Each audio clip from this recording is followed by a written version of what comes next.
Hello everyone, welcome to study vibe. Study vibe पे आप सभी का स्वागत है। जो हमारी लेक्चर सीरीज चल रही थी उसी का आज पांचवा पार्ट लेकर मैं आपके सामने पेश हो रहा हूँ। भारत में यूरोपियन के आगमन से गांधी युग तक की कहानी के अंदर हम अभी तक 1857 की क्रांति के प्रारंभ होने के कारणों को डिस्कस कर चुके हैं और अभी कुछ कारण डिस्कस हमने किए हैं और साथ में हम अभी कुछ कारण और डिस्कस कर रहे हैं। ठीक है ना। तो राष्ट्रीय आंदोलन का द्वितीय चरण, ठीक है, पहला चरण हमने किया था और उसी के अंतर्गत हमने शिमला सम्मेलन और काफ़ी चीज़ें हमने उसमें यहाँ तक की थी।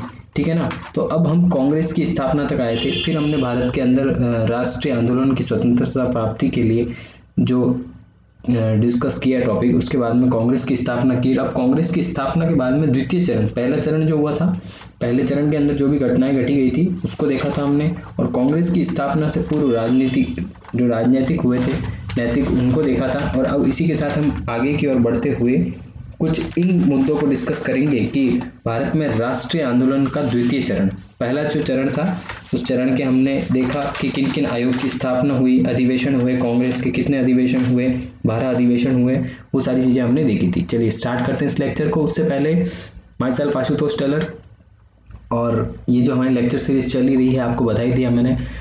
तो स्टडी वाइब एजुकेशन जो है वो ऑनलाइन प्लेटफॉर्म है एजुकेशन का। आप यहाँ पर आकर एजुकेशन ले सकते हैं और ये लॉट ऑफ नॉलेज आपको यहाँ से मिल सकता है। करंट इश्यूज़ के टॉपिक भी, रिलेटेड टॉपिक्स भी हम यहाँ पर डिस्कस करते हैं। साथ ही साथ हम कुछ इस तरह की लेक्चर सीरीज भी डिस्कस करते हैं। मैं 2-3 दिन से, मैं आपसे माफ़ी चाहूँगा कि 2-3 दिन से मैंने लेक्चर सीरीज नहीं ली थी, बिकॉज मेरी तबीयत थोड़ी सी ठीक नहीं थी, तो उस कारण मैंने उस लेक्चर सीरीज लेना थोड़ा संभव नहीं था। तो आज मैं थोड़ा बेटर हूँ तो मैंने आज लेक्चर सीरीज वापस स्टार्ट कर दी है। ठीक है दोस्तों, यहाँ स्टडी वाइब एजुकेशन जो है वो यूट्यूब के ऊपर चैनल है, प्लेटफॉर्म है, आप वहाँ पर जाकर हमसे जुड़ सकते हैं। आप अगर आपको हमारे ये चैनल पसंद आ रहा है तो आप इसको सब्सक्राइब कीजिए और शेयर कीजिए। ठीक है, अगर आपको पसंद आ रहा है तो, ठीक है ना। नहीं आ रहा है तो ट्राई करें, देखें, 1-2 लेक्चर आपको पसंद आएंगे। इसकी पीडीएफ जो है वो टेलीग्राम ग्रुप से मिल जाएगी किसी भी लेक्चर की, और फेसबुक पर हमारा पेज है स्टडी वाइब एजुकेशन के नाम से, आप वहाँ भी जुड़ सकते हैं। यूट्यूब के ऊपर शॉर्ट वीडियोज़ जो हम प्रोवाइड करते हैं और 1 लाइनर क्वेश्चन जो होते हैं वो भी हम प्रोवाइड करते हैं वीडियो के फॉर्म में। ठीक है ना, वीडियो के फॉर्म में आप उसको पोज करके भी देख सकते हैं। ठीक है, चलिए स्टार्ट करते हैं इस लेक्चर को। तो गाइज, मैंने जहाँ तक आपको बताया था कि शिमला समझौता और वो सब चीज़ आज हम करने वाले हैं, उससे पहले मैं एक बार थोड़ा पीछे का रिवाइंड कर देता हूँ आपको। यहाँ तक का जितना भी हमने पढ़ा, तो हमने यहाँ तक का पढ़ा था, कांग्रेस के अधिवेशन पढ़े थे।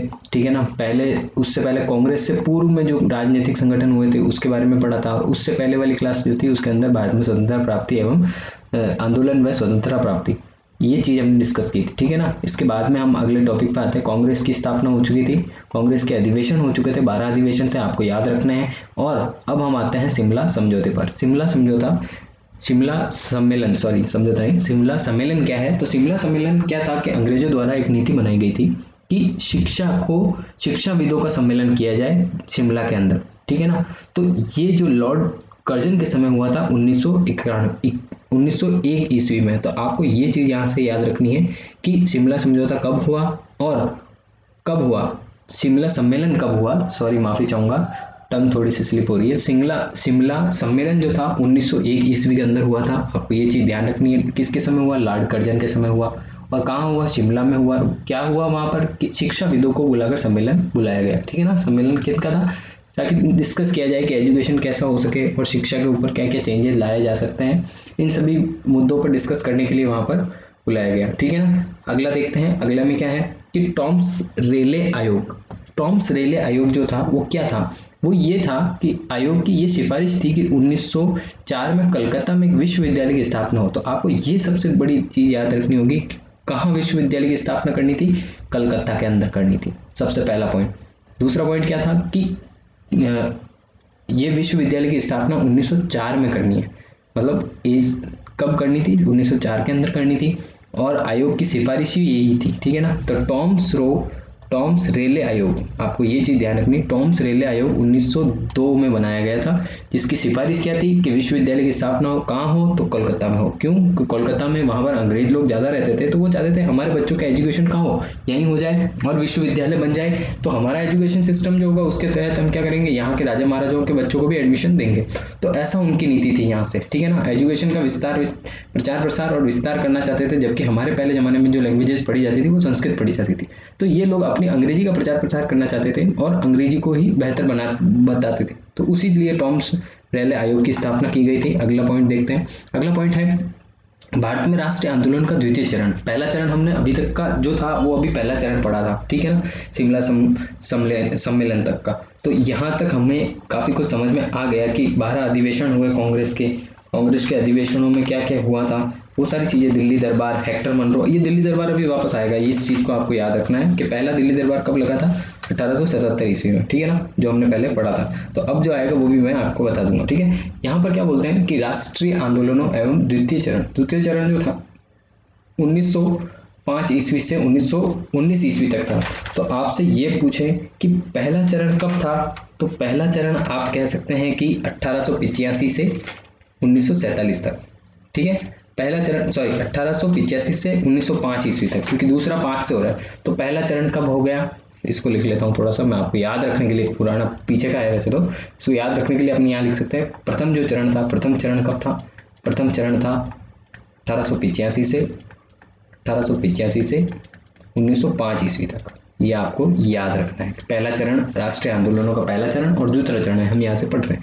बंगाल का विभाजन सबसे पहले आता है, लॉर्ड कर्जन के समय हुआ था बंगाल का विभाजन। आपको ये चीज़ याद रखनी है कि किसके समय हुआ था, गवर्नर कौन था, तो लॉर्ड कर्जन था, ठीक है ना। गवर्नर कह सकते हैं या फिर वाइसराय कह सकते, वाइसराय बाद में आएगा तो गवर्नर ही कहा जाए, बेटर रहेगा, गवर्नर यहाँ से वाइसराय बनेगा, ठीक है ना। बंगाल विभाजन कब हुआ था, 1905 के अंदर हुआ था। तो 1905 उस समय अंग्रेजी अधिकारी कौन था, लॉर्ड कर्जन था। तो आपको ये चीज़ ध्यान रखनी है। घोषणा कब हुई थी, तो 20 जुलाई 1905 के अंदर इसकी घोषणा हो गई थी कि क्या कर दिया जाए, बंगाल का विभाजन कर दिया जाए।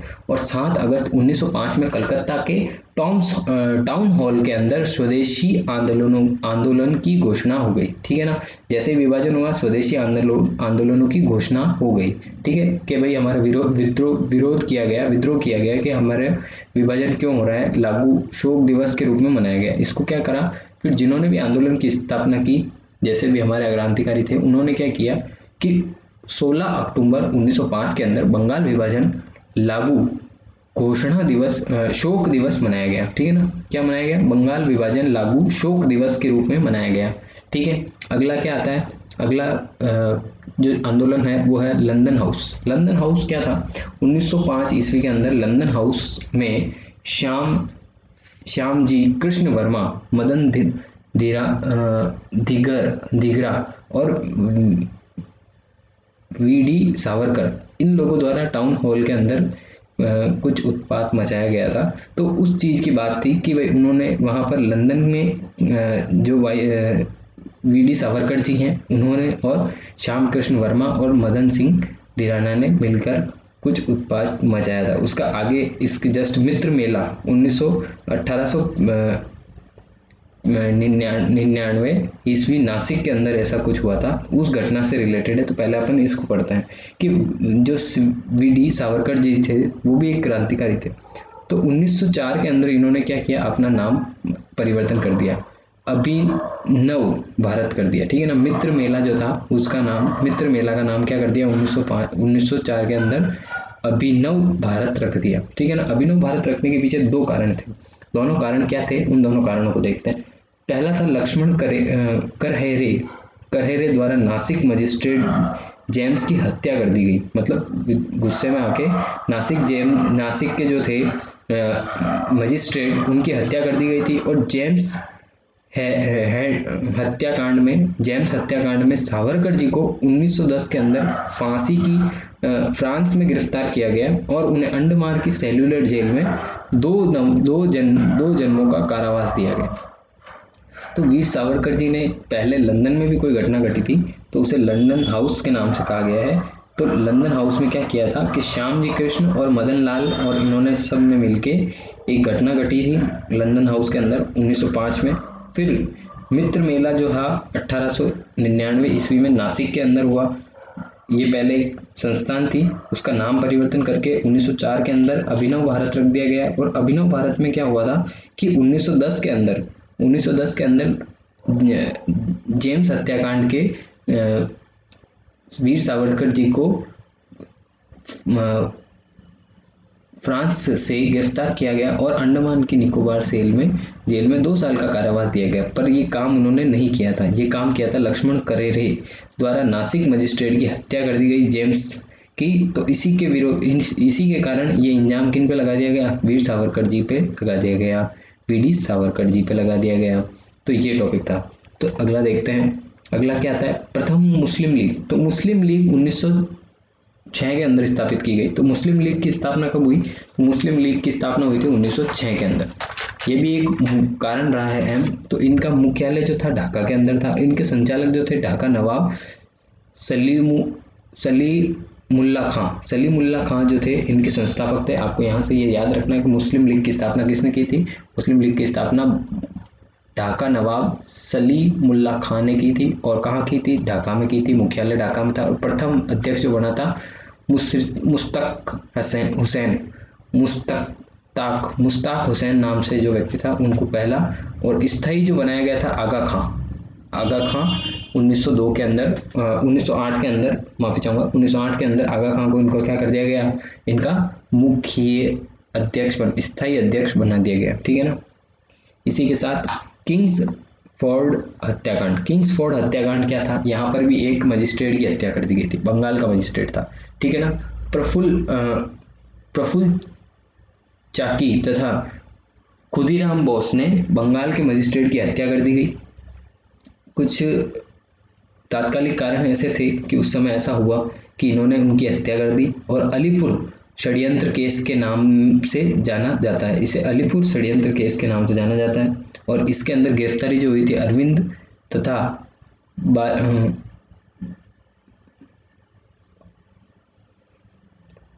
अरविंद की और इसमें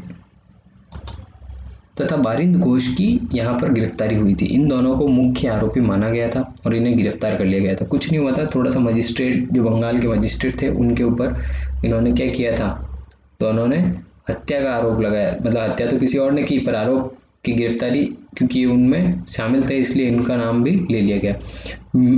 मार्ले मिंटो सुधार अधिनियम क्या था? तो ये भी एक बहुत बड़ा तात्कालिक विपरीत कारण था, क्योंकि इन्होंने क्या किया? चुनाव की मांग की, पृथक चुनाव की मांग की कि मुस्लिम जो कम्युनिटी होती है उसके अलग किया जाए और हिंदू कम्युनिटी के अलग किया जाए। तो कुल मिला के डिवाइड का जो पहला रूल था वो यहीं से ही स्टार्ट हो गया था, हिंदू मुस्लिम में डिवाइडेशन।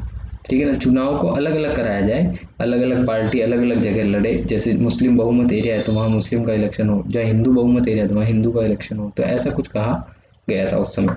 तो ये सारी चीज़ें उस समय की थी, तात्कालिक कारण। ठीक है ना। अगला देखते हैं दिल्ली दरबार। तो दिल्ली दरबार का मैंने अभी आपसे स्टार्टिंग में इसका थोड़ा सा जिक्र किया था कि दिल्ली दरबार एक बार और आएगा। तो दिल्ली दरबार, पहला दिल्ली दरबार था 1877 ईस्वी में लॉर्ड लिटल के समय, और दूसरा दिल्ली दरबार जो आएगा वो 1903 के समय कर्जन के समय आएगा, और तीसरा दिल्ली दरबार आएगा 1911 के समय हार्डिंग के समय। तो इन तीनों को आपको याद रखना है कि 3 दिल्ली दरबार हुए थे, कब कब हुए थे, ये चीज़ें आपको ध्यान रखनी है।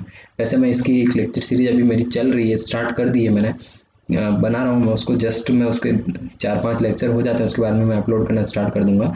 तो वो वाली लेक्चर सीरीज आपको बंगाल का जो भी होगा पूरा डिटेल में मैं उसको डिस्क्रिप्शन के साथ में आपको शो कर रहा हूँ। आने वाले लेक्चर में आपको ज़रूर वो लेक्चर मिल जाएंगे, आप बने रहें मेरे साथ कंटिन्यू, मैं आपको उसके भी लेक्चर प्रोवाइड करने वाला हूँ। ठीक है ना। ये सारे नोट्स मैंने खुद ने बनाए हैं, तो ये मेरे खुद के नोट्स हैं, तो आपको बहुत ही हेल्प मिलेगी। कहाँ पे क्या चीज़ शॉर्ट में लिखी हुई है तो आपको समझने में आसानी रहेगी, मैं यहाँ पे समझा भी दूंगा आपको।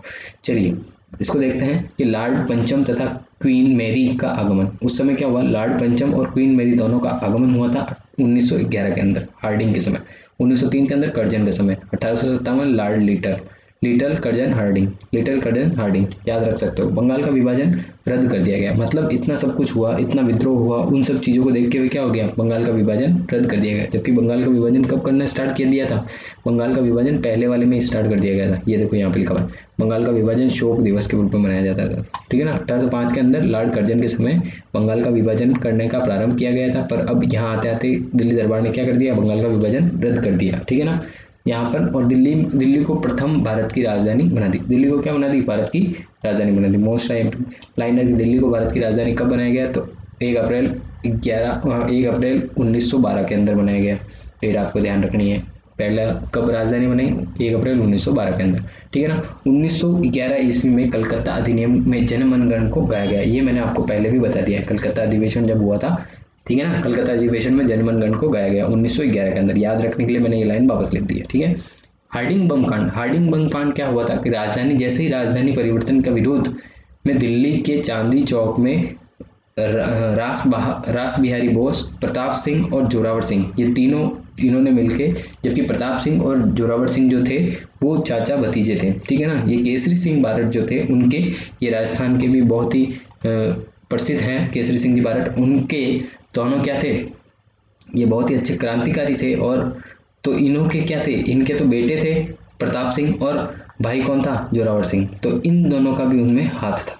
ठीक है ना, उन्होंने क्या किया, बम फेंकने की कोशिश की, हार्डिंग बम कांड इसको बोला गया। ठीक है, तो ये आपको याद रखना है, हार्डिंग बम कांड कब हुआ था। ठीक है, हार्डिंग बम कांड कब हुआ, तो इसकी डेट मैं लिखना शायद भूल गया, तो इसकी डेट है 23 दिसंबर 1912। 23 दिसंबर 1912 को क्या होता है, हार्डिंग बम कांड होता है। ठीक है, राजधानी परिवर्तन के विरोध में, मतलब राजधानी परिवर्तन करने की कोशिश की थी तो उसके विरोध में। ठीक है, पहले कलकत्ता थी, फिर उसके बाद में दिल्ली को बनाया गया। गदर पार्टी, गदर पार्टी क्या थी, गदर पार्टी 1912 के अंदर ऐसा आया था। गदर पार्टी के संस्थापक जो थे ये यहाँ पे चला गया, सोहन सिंह जी थे, वो यूएस के रहने वाले सोहन सिंह थे। वास्तव में इनका नाम लाला हरदयाल था। सोहन सिंह तो सिर्फ यूएस जाने पे हो गया था, पहले ये यहाँ थे, फिर यूएस चले गए, फिर वापस आए, तो वहाँ पर काम वगैरह कुछ अच्छा ज़्यादा नहीं हुआ, तो यूएस में नौकरी के लिए गए थे, वहाँ नौकरी अगर अच्छी नहीं मिली तो वे वापस लौट आए। यहाँ पर आकर 1901 के अंदर गदर पार्टी 1 नवंबर 1913 के अंदर इन्होंने गदर पार्टी नाम की स्थापना की, और गदर पार्टी नाम का समाचार पत्र निकाला। वो अफगानिस्तान के प्रांतों की भारत भाषा के अंदर एक अंक को प्रकाशित किया इन्होंने, और वो जो अंक, पहला अंक था वो उर्दू में था। ठीक है ना, ये चीज़ आपको याद रखनी। गदर पार्टी का समाचार पत्र था, क्या था, और गदर पार्टी लाला हरदयाल, अगर सोहन सिंह भी लिखा हुआ है संस्थापक तो आप समझ सकते हैं। और कब हुई थी, 1 नवंबर 1913 के अंदर। ठीक है, स्थापना की थी। ठीक है, इन्होंने, और वास्तविक जो था गदर पार्टी की मुख्य कारण जो है वो पता लग गया आपको। ठीक है, कामामारू प्रकरण, कामामारू जो था एक भारत का जहाज था। इसके साथ में मैं अपना लेक्चर खत्म करूंगा, पर यहाँ से पूरी स्टोरी मैं बताऊंगा कि कामागाटा क्या था, क्योंकि बहुत ही इंटरेस्टिंग स्टोरी है। कामागाटा जो था एक भारत का एक जहाज था, उसके अंदर कुछ भारतीय नागरिक इकट्ठा होकर कनाडा जा रहे थे, कनाडा के अंदर जा रहे थे, तो उन्होंने अपना जहाज लेकर गए कनाडा, पर कनाडा वालों ने उतारने से मना कर दिया, क्योंकि पहले ऐसा होता था कि यहाँ एक स्थान से दूसरे स्थान पर लोग नहीं जा सकते थे, माइग्रेट नहीं कर सकते थे, और उन्हें स्वदेशी ऐसा कानून वगैरह भी नहीं था, तो वहाँ पर सिर्फ 23 कानून भी नहीं था। तो यहाँ से बाबा गुरुदीप सिंह ने पहले वहाँ के जो वहाँ थे कनाडा के, उनसे अनुमति ली, तो अनुमति के बाद में यहाँ से जाना पड़ा, पर उन्होंने कोई कांड के अंदर उन्हें फंसा दिया गया, 6 महीने की जेल हुई, तो उसके बाद में वे वापस बाहर आए। वापस बाहर आने के बाद बाबा हरदयाल ने क्या किया कि वह पुनः वापस उन्होंने संपर्क साधा और जाने की कोशिश की, तो वहाँ पर फिर जवाब आया कि हाँ ठीक है चलो आइए। 23 लोगों को वहाँ आने की अनुमति दी थी, तो 23 लोगों को वहाँ उतरने की अनुमति दी थी कनाडा में। बाकी तो इन्होंने क्या किया, ये होते हुए बीजिंग होते हुए इधर से जल मार्ग के माध्यम से गए थे, पर उन्होंने काफ़ी इनके ऊपर यह आरोप लगाया कि ये गदर पार्टी से संबंध रखते हैं, तो इसी कारण इनको क्या किया गया, वहाँ पे उतरने नहीं दिया गया, और 23 जनों को उतरने दिया, बाकी सबको वापस रिटर्न कर दिया। तो ये सब कलकत्ता आए, पर बीच में ही क्या हो गया, प्रथम विश्व युद्ध की प्रारंभ हो गया। प्रथम विश्व युद्ध प्रारंभ होने के कारण इन्होंने को क्या बोला गया कि आप कलकत्ता के बज बंदरगाह पर पहुंची है। ये वहाँ बंदरगाह पे पहुंचे तो अंग्रेजों ने वहाँ भी इनको घेर लिया चारों तरफ से। बाबा गुरु हरदीप सिंह को भी पकड़ लिया, गिरफ्तार कर लिया और इन्हों को बोला गया, ये आरोप क्या लगा कि गदर पार्टी के इनके अंदर है, गदर पार्टी इनसे संबंधित है, ठीक है, इनका संबंध है ऐसा बोला गया और उनको गिरफ्तार कर लिया गया। तो ये थी कहानी यहाँ तक की। कल हम पढ़ेंगे महात्मा गांधी का भारत की राजनीति में प्रवेश। यहाँ से हम आगे की ओर बढ़ेंगे। हमने दो पीछे के कारण पढ़ लिए कि हमें अभी तक 1857 की क्रांति क्यों प्रारंभ हो रही थी, क्यों इतना 1857 की क्रांति का विद्रोह हुआ, क्यों आंदोलन किए गए, ये सब चीज़ें हमने यहाँ तक डिस्कस कर ली। अब हम क्या करेंगे, अब हम बहुत ही सहजता से महात्मा गांधी को बहुत ही अच्छी तरीके से पढ़ेंगे। महात्मा गांधी के जो भी सत्याग्रह होंगे, प्रथम सत्याग्रह, भूख हड़ताल, और महात्मा गांधी के प्रथम असहयोग आंदोलन, चिपको आंदोलन, और काफ़ी एक्ट पढ़ेंगे, चोरा चोरी कांड। कल हम महात्मा गांधी के बारे में, हो सकता है महात्मा गांधी को हम 2 चरणों में पढ़ें क्योंकि थोड़ा लंबा है महात्मा गांधी, तो हम महात्मा गांधी का पूरा डिस्कशन तो हम कल महात्मा गांधी के बारे में पढ़ेंगे। Thank you so much for watching this. Safe रहें, सुरक्षित रहें और कोरोना वायरस से सावधान रहें, मास्क जरूर पहने। Thank you so much for watching this, stay tune, bye bye.